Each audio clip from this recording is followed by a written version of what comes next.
नमस्कार, मैं हूं सौरभ। आज की बात में आज मैं आपके साथ रहूंगा। रजत जी इस वक्त मसूरी में है। क्रिकेटर ऋषभ पंत की बहन की शादी के समारोह में शामिल होने के लिए वो वहां गए हैं। ऋषभ पंत के परिवार में ये दोहरी खुशी का मौका है। एक तो टीम इंडिया ने चैंपियंस ट्रॉफी जीती, ऋषभ पंत चैंपियन टीम का हिस्सा थे और 2 दिन पहले ही चैंपियंस ट्रॉफी जीतकर टीम वापस आई है। और दूसरा उनकी बहन की शादी है। ये ऋषभ पंत के लिए इसलिए और ज्यादा महत्वपूर्ण है क्योंकि उनके पिता राजेंद्र पंत का 8 साल पहले देहांत हो चुका है। अब परिवार में ऋषभ पंत के अलावा उनकी मां सरोज पंत और बड़ी बहन साक्षी पंत हैं। बड़ी बहन की शादी की पूरी जिम्मेदारी ऋषभ पंत के कंधों पर थी। ऋषभ पंत की बहन साक्षी उनसे 3 साल बड़ी हैं। साक्षी की शादी लंदन के बिजनेसमैन अंकित चौधरी से हो रही है। कुछ महीनों पहले ऋषभ पंत आपकी अदालत में आए थे तो उन्होंने अपने संघर्ष की कहानी सुनाई थी। एक्सीडेंट के बाद उनकी जिंदगी कैसे बदली, कैसे उन्होंने अपनी इच्छा शक्ति के दम पर फिर से खुद को फिट किया, फिर से टीम में वापसी की। उस वक्त ऋषभ पंत ने रजत जी से अपनी जिम्मेदारियों का जिक्र किया था। बहन की शादी को लेकर उन्होंने क्या क्या प्लानिंग की, सब कुछ उन्होंने बताया था। उस वक्त ऋषभ पंत ने रजत जी से अपनी बहन की शादी में आने की रिक्वेस्ट की थी।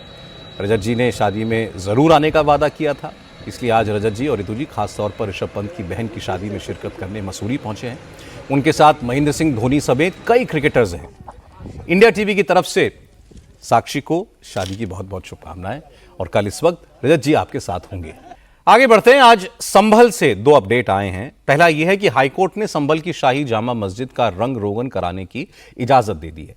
कोर्ट ने शाही जामा मस्जिद की इंतजामिया कमेटी को एएसआई की देखरेख में 1 हफ्ते के अंदर मस्जिद में व्हाइट वॉश कराने का आदेश दिया। दूसरा अपडेट यह है कि होली के दिन किसी तरह की कोई टेंशन ना हो, इसके लिए जामा मस्जिद समेत संभल की 10 मस्जिदों को तिरपाल से ढका जा रहा है। प्रशासन ने एहतियातन यह कदम उठाया है।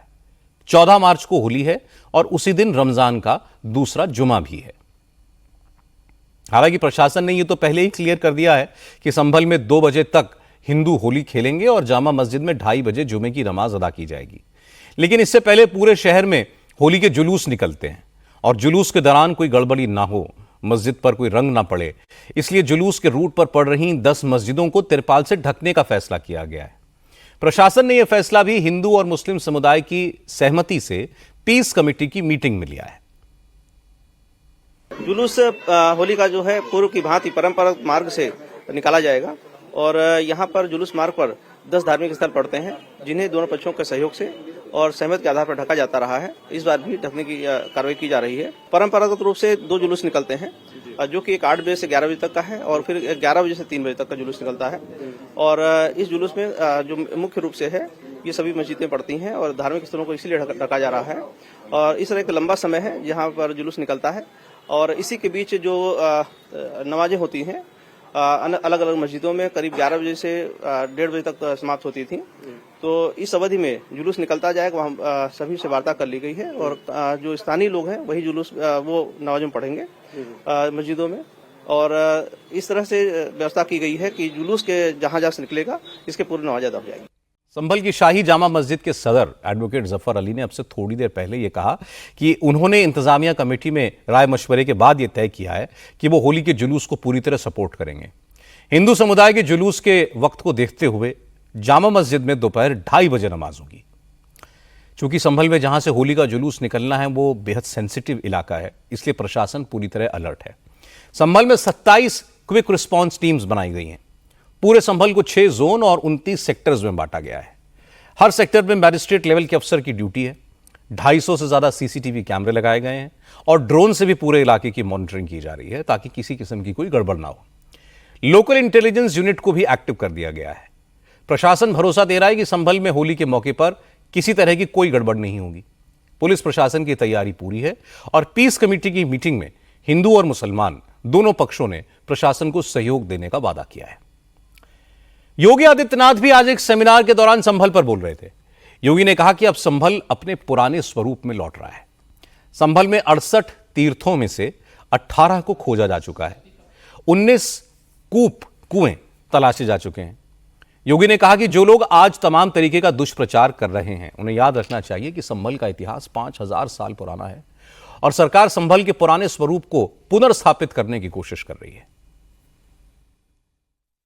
हम जबरन किसी पे कब्जा करके किसी की आस्था को रौंदे तो यह स्वीकार्य नहीं, ये कतई स्वीकार्य नहीं। और खासतौर पर तब संभल एक सच्चाई है, और उस सच्चाई को इस रूप में भी हम बोलना चाहते हैं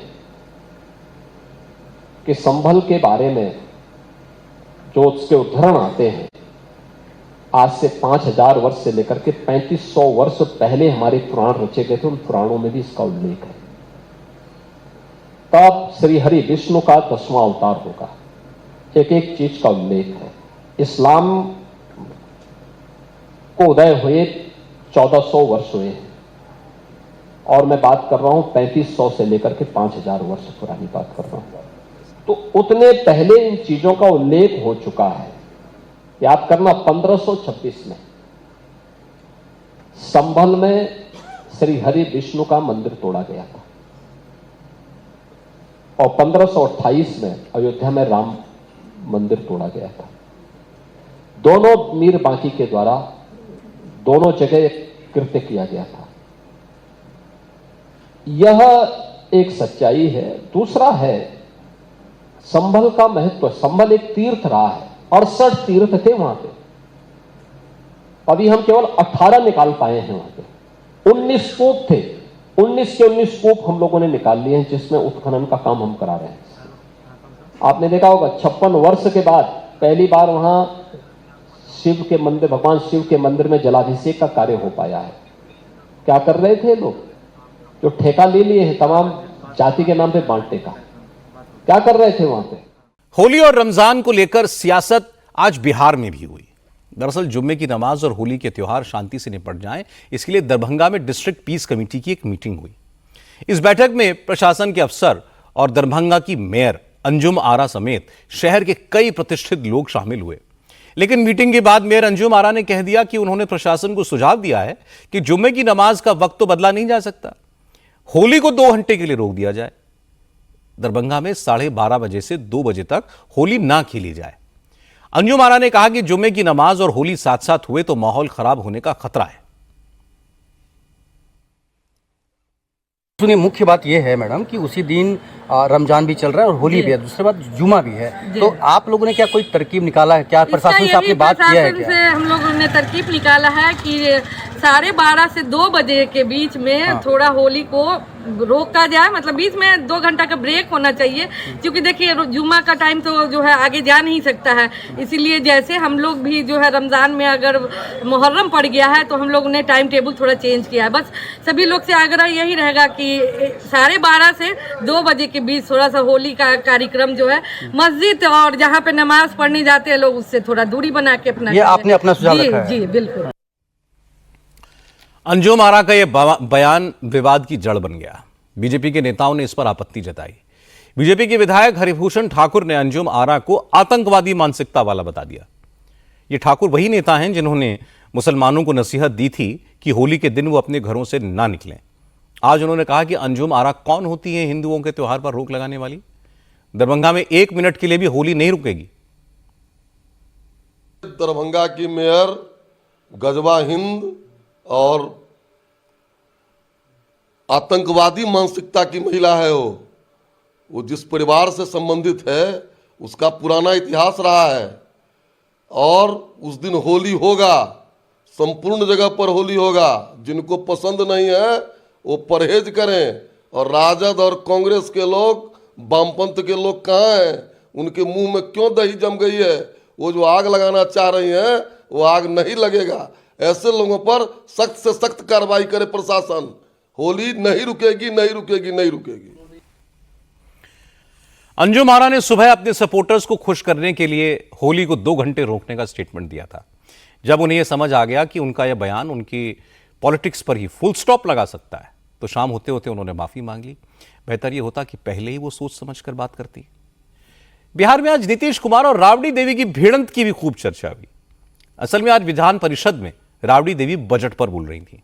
मुख्यमंत्री नीतीश कुमार सदन में ही मौजूद थे।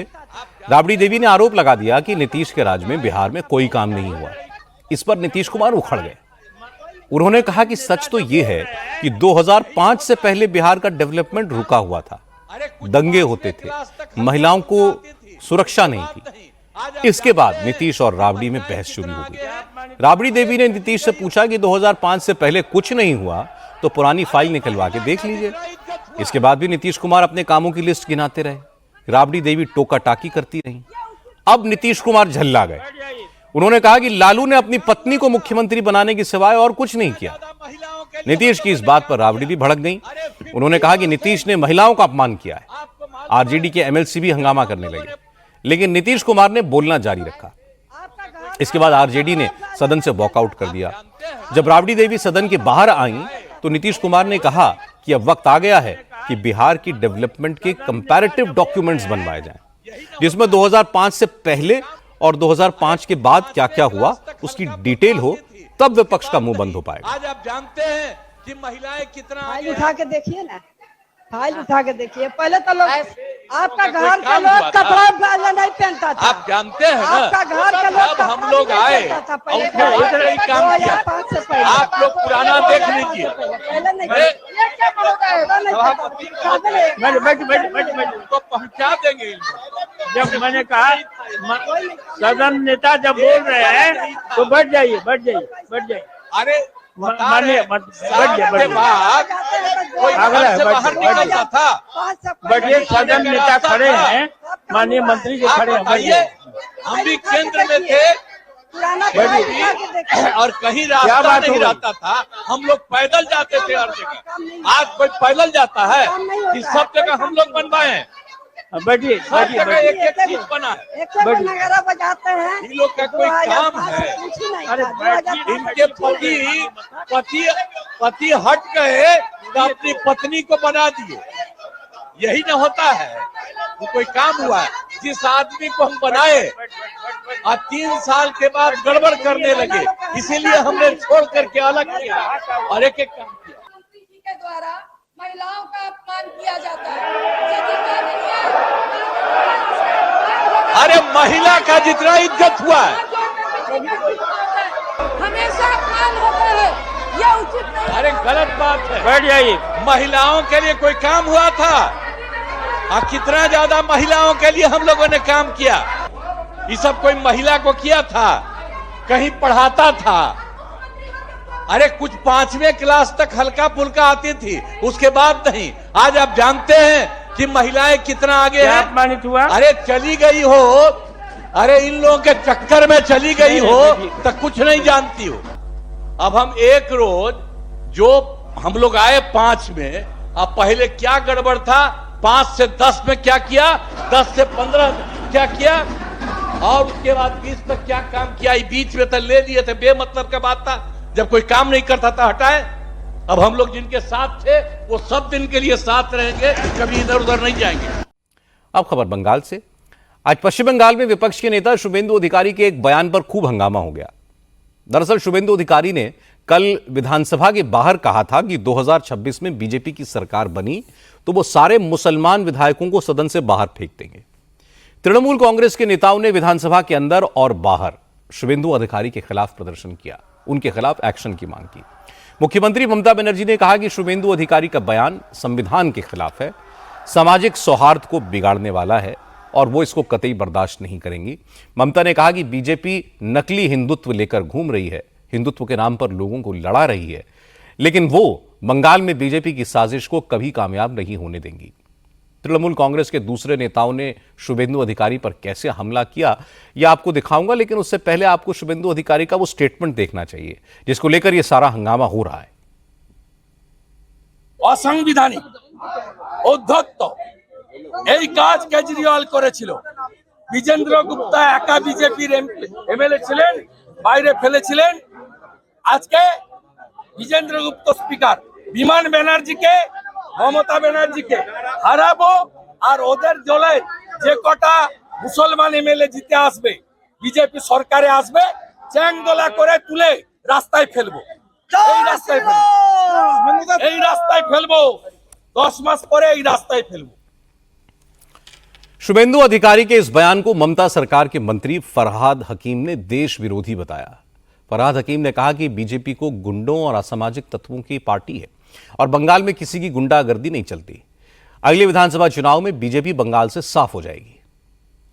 हम इलेक्टेड एमएलए जो जाते हैं, किसी का बाप का क्षमता नहीं है ये हमको असेंबली से उठा के बाहर फेंक दे, क्योंकि इलेक्टेड बाय द पीपल। और इंडियन कॉन्स्टिट्यूशन इंसान को ये हक देता है जो अपने एमएलए चुनने के लिए, और एमएलए को इंसान के बात करने के लिए, अवाम की बात करने के लिए, पब्लिक के बात करने के लिए, असेंबली में खड़ा होने के लिए।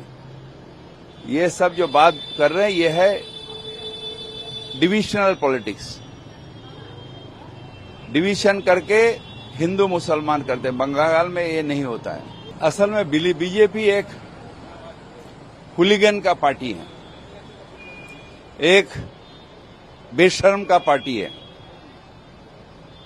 जिसको बांग्ला में कहता है असभ्य बर्बर, ये चीज का पार्टी है। और शुभेंदु भी वहां जाके ऐसा ही बन गया है। हमें कोई नहीं हरा सकता। ममता बनर्जी, विमान बनर्जी दूर, अब बीजेपी अपने आप को यहाँ पर और 2-4 मिल गया तो अलग बात है, नहीं तो बीजेपी अब खत्म होने वाला है बंगाल से। आज महाराष्ट्र में लाडली बहन योजना पर खूब राजनीति हुई। भा विकास अघाड़ी के नेताओं ने आरोप लगाया कि चुनाव जीतने के बाद बीजेपी अब महाराष्ट्र की माताओं बहनों से छल करने जा रही है, लाडली बहन योजना बंद करने जा रही है। असल में महायुति ने चुनाव से पहले वादा किया था कि अगर सरकार उसकी बनी तो लाडली बहन योजना के तहत मिलने वाली रकम को 1500 रुपए से बढ़ाकर 2100 रुपए कर दिया जाएगा। लेकिन कल अजीत पवार ने जो बजट पेश किया उसमें लाडली बहन योजना का फंड 46,000 करोड़ रुपए से घटा करके 36,000 करोड़ रुपए कर दिया गया। इसके बाद एकनाथ शिंदे गुट के सीनियर नेता रामदास कदम ने कहा कि जब राज्य के पास बजट ही नहीं है तो लाडली बहन योजना का एक्सपेंशन कैसे होगा। रामदास कदम ने तो यह भी कह दिया कि लाडली बहन योजना बंद करके जनता की भलाई के लिए ऐसी 10 योजनाएं शुरू की जा सकती हैं। हे बघा, शेवटी बजेट डोळ्यासमोर ठेवून सगळ्या योजना चालू करायला लागतात। अंतरून बघूनच पाय बसायला लागतो। आज आपण लाडक्या बहिणीचं बजेट पाहिलं तर 30,000 कोटीपेक्षा जास्त आहे। ह्या सगळ्या गोष्टी डोळ्यासमोर ठेवून आपल्याला विकासाची वाटचाल करून घ्यायला लागते ना। अब कुछ अच्छी तस्वीरें आपको दिखा दें। महाराष्ट्र के ताडोबा टाइगर रिजर्व से बहुत शानदार तस्वीरें आई हैं। यहां उमरेड करांटला के जंगलों में एक बाघिन अपने 5 शावकों के साथ उछल कूद और मस्ती करती हुई दिखाई दी। नागपुर महाराष्ट्र के विदर्भ का इलाका है जहां गर्मियों में बहुत ज्यादा टेम्परेचर जाता है। मार्च में ही नागपुर का तापमान 40 डिग्री पहुंच चुका है। आप सोचिए, जंगल में गर्मी से राहत पाने के लिए यह बाघिन अपने बच्चों के साथ पानी में खेलती हुई दिखाई दी। उमरेड करांडला में के इस जंगल में तमाम टूरिस्ट फेरी नाम की टाइग्रेस को देखने के लिए आते थे। यह बाघिन उसी फेरी की संतान है जिसे F2 के नाम से जाना जाता है। इसके 5 शावक हैं जो जंगल की रौनक हैं। पता चला है कि यह video wildlife lover Indrajit Madavi ने रिकॉर्ड किया है।